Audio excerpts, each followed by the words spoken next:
I'm Rachel Alatalo. I am a rising junior at Hamilton College, double majoring in creative writing and Hispanic studies. Great. And how did you get into DH? So my creative writing professor actually approached me about it.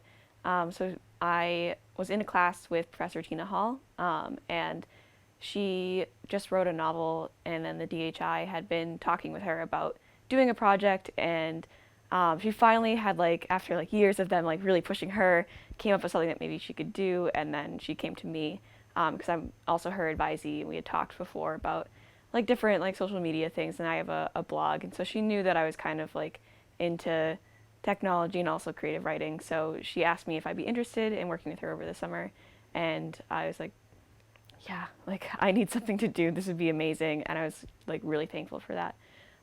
So it turns out the project is um, kind of based on this novel again that she wrote that takes place in some sort of post-apocalyptic future time. I have not read it yet. It has not been published yet, but from what I have seen of it, it's really nice. It's really good and interesting. But it revolves around this museum of objects that are pretty normal now, but in this future time are made rare because of whatever happened.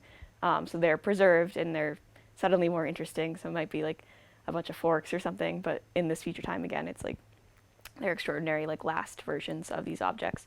So she has a Tumblr page with extra sort of short stories paired with public domain images that are similar to the world of the novel. They are not you don't need to read the novel to read the stories, but it is some sort of context for them. And so the two of us have decided that Tumblr is not the best home for these, and we can actually add to them and get more than just a single public domain image. We're going to work on getting things like audio or maps or articles. Like if the piece is about a light bulb, we're going to see if we can find an article about the first mention of a light bulb, and then just pull in all of these cool things to really add to it. And then we're going to host them in some sort of online interface that is going to be it is a museum, but since there is no physical or even factual museum that it's based off of, we're really going to play with what we can do in an online space that you can't do in real life, and that wouldn't be possible in making a 3D virtual museum, and really push how to make space online and on a screen, and how to really get the audience to feel like they are there and that the object they're really interacting with the exhibits. We're also kind of trying to explore what is worthy of being an exhibit and what a museum's purpose is, because from what I've researched so far, a museum is kind of supposed to be something for cultural heritage and really important or rare or old things, and not necessarily these short stories that read as kind of monologues or memories of very ordinary people. But we are going to preserve those, so we're going to say these are important. And I think part of it might be kind of that similar post-apocalyptic kind of thing where oh, something happened and these are rare and suddenly valuable, but also kind of the idea of when there is kind of a random object, suddenly it is made more valuable when there's a story behind it. And I think those short stories that she's writing are really kind of what's driving the worth of all of these, but these are questions we will be playing with while making the project. So all of this is part of being a DHI class scholar, which I probably should have said a little bit earlier. But so it's going to be a 15-month project.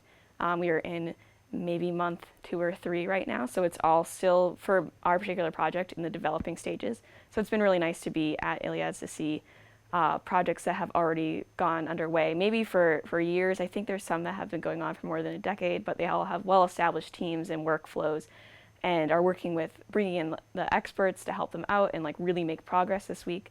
And it's really nice to see kind of where we might be going with this, and definitely see where things are working for other people and where they're not. But a really big thing that I've already seen, even though right now it is kind of just me, Tina Hall, and Janet at the DHI kind of talking to each other, even now it's so clear that collaboration is really important, and it's nice to see so many examples of that. And I know that there is this system, the support system around in this community, so whenever we are at a stage beyond just talking about it, there will be a place to go for help, and that'll be really good. Excellent.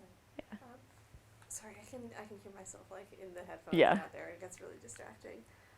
You mentioned that you were a double major. Has DH kind of helped you think about the rest of your academic studies in a new way?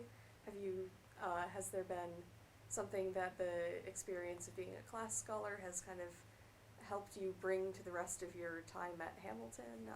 Just kind of, has DH had a larger importance in your academic or personal life?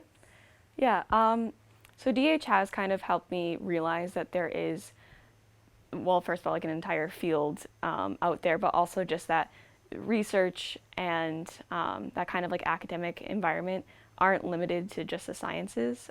For a long time, I was kind of, because I'm a creative writing major, I was like, oh, well, I probably can't ever do a research project the way that a lot of kids that I know that are majoring in like chem or bio or something can just go and like apply for research pretty solidly every summer. Even if they don't have their own topic, they can certainly do that. But like there is that like well established like you do research over the summer if you're majoring in a science. And I kind of thought, well, like maybe there's something for English, but definitely not for creative writing. Like there's no way I'll have something like that to do or a paper to produce or anything like that. So getting to having this opportunity offered to me about a research project with a professor, like first of all showed me that that's possible, but also pretty much right away as part of this project, I got sent to the DHSI, which is the Digital Humanities Summer Institute in Victoria, Canada, and that kind of showed me that there is like the whole conference environment, and then even within that conference, there are people there who are graduate students or working on their PhDs,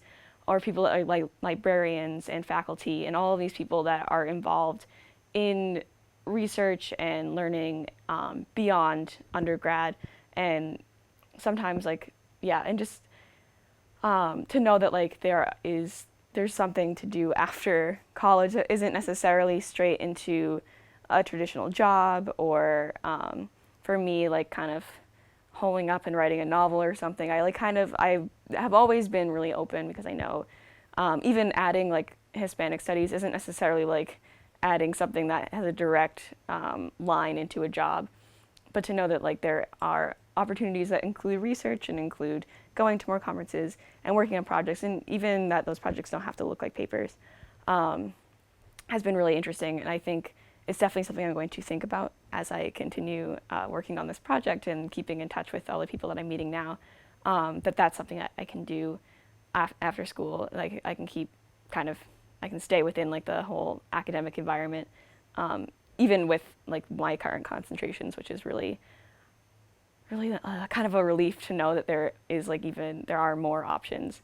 But I'm still definitely keeping my eye on everything because I know even like some of these projects it's also been interesting to see that like some things like do fall apart as soon as like even like when you're still working on them, and like a lot of the things online are really ephemeral, so even then like it is still important to be flexible. But it's been really nice to know that there's this whole like other world out there that I didn't know about before.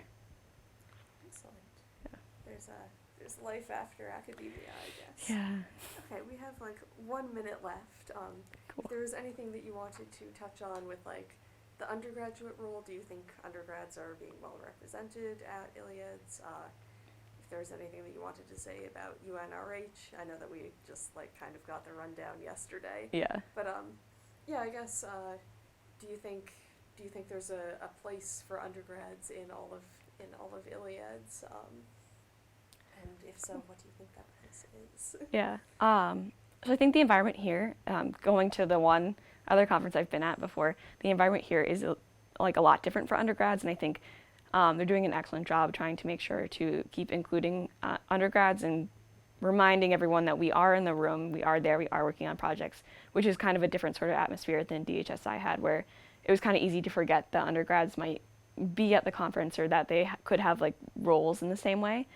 So it is really, I do appreciate seeing that people are kind of being like, yes, like they're here, like let's remember that they're here, let's use them because we can, we should, and that's been really nice. And I do think that the UNRH is that I would love to go to that conference because I think the idea of going and presenting kind of without all of the faculty around would be an amazing opportunity for all of the undergrads here to be able to really take ownership of their projects. I think right now there is still a really big sense of like, oh, I have my place within this project, and it might not have been my idea originally. I am just like helping, but I think to go to a conference that is just for undergrads is and then talk and be the sole person to talk about a project and really take ownership is something that would be just like really good in general, even if it's just something that you're only practicing because then you return to your institution, you're back where you were. But I think to be able to like actually solidly be like, no, this is like something that I am proud of and that I'm working on. I can actually like acknowledge my work,